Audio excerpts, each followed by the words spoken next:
السلام علیکم دوستو، آج بات کرتے ہیں گندم کی نئی سرکاری قیمت کے حوالے سے۔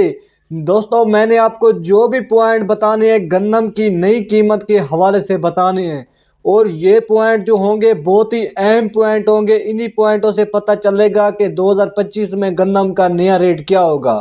سب سے پہلے بات کرتے ہیں ہمارے پاکستان میں ملک بھر میں گندم کی جو لاگت ہو رہی ہے سال بھر کی، وہ 27 یا 28 ملین میٹرک ٹن ہو رہی ہے۔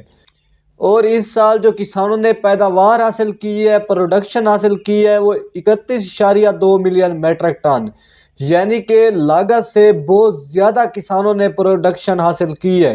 اور یہ پروڈکشن کسان پورا سال استعمال کر لیں تب بھی ختم نہیں ہونے والی، کیونکہ کسانوں نے پیداوار ہی بہت زیادہ حاصل کی ہے۔ اس سال حکومت نے بلا وجہ بلا ضرورت جو بھی گندم باہر کے ملکوں سے منگوا لی ہے سسری والی، وہ 9 سے 10 لاکھ میٹرک ٹن، اور وہ عوام کو بیمار کر رہی ہے گندم، کیونکہ وہ سسری والی گندم ہے۔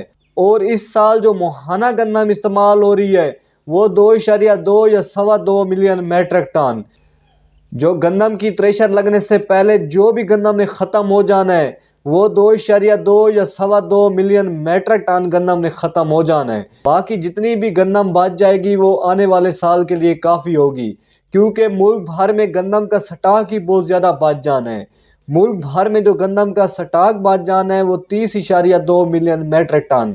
تو آپ کے سامنے کسان جتنی بھی گندم استعمال کر لیں، عوام استعمال کر لے، تو گندم نے ختم نہیں ہونا، کیونکہ اس سال کسانوں نے پروڈکشن بہت زیادہ حاصل کی۔ اب بات کرتے ہیں گندم کی نئی امدادی قیمت کے حوالے سے۔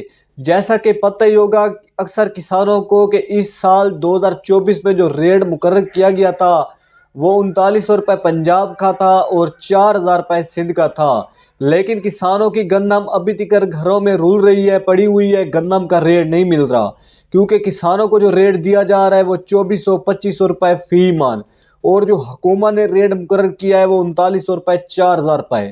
اب 2025 میں اگر حکومت ریٹ مقرر کر بھی دے اچھا ریٹ تو کسانوں کو نہیں ملنے والا۔ اصل وجہ یہ ہے کیونکہ گندم کا سٹاک ہی ملک بھر میں بہت زیادہ پڑا ہوا ہے۔ اگر کسانوں کی اس سال 2025 میں ایوریج بہت کم آئی، ایوریج متاثر ہوئی، کیونکہ اس سال کسانوں نے گندم بہت ہی کم رقبے پر کاشت کی ہوئی ہے۔ حکومت نے جتنی بھی کوشش زیادہ کی لیکن کسانوں نے گندم کم کاشت کی ہوئی ہے۔ کسانوں کو پتہ ہی ہے کہ 2025 میں اتنا زیادہ ریٹ نہیں ہوگا، تو اگر 2025 میں ایوریج کم آ گئی تو پھر تو سمجھ لیں کہ گندم کا ریٹ بڑھے گا ضرور۔ اگر گندم کی ایوریج زیادہ آ گئی تو پھر جو گندم کا ریٹ ہے وہ کم ملے گا، کیونکہ اگر حکومت ریٹ اچھا مقرر کر بھی دے تو پھر بھی ریٹ نہیں ملنا کسانوں کو، اگر ایوریج اچھی آ گئی تو۔ پہلے یہ ہوتا تھا حکومت جو بھی ریٹ مقرر کرتی تھی وہ کسانوں کو ملتا تھا، اب حکومت جو بھی ریٹ مقرر کرتی ہے وہ کسانوں کو نہیں ملتا۔ اصل وجہ یہ ہے کہ حکومت جو ہے وہ اپنے کاموں میں لگی ہوئی ہے، اتنا زیادہ توجہ کسانوں پر نہیں دے رہی، اسی وجہ سے فصلوں کا اچھا ریٹ نہیں ہے۔ آپ کے سامنے تلی کا جو ریٹ تھا پہلے 45,000 روپے 102 کلو گرام تھا، اب وہی تلی اس سال جو سیل ہوئی ہے کم از کم 20-22 ہزار روپے 102 کلو گرام، زیادہ سے زیادہ 25,000 روپے 102 کلو گرام۔ تو تلی کا دیکھیں آپ کے سامنے ریٹ آدھی کم ہے، تو فصلوں کا جو ریٹ ہے نہیں دیا جا رہا۔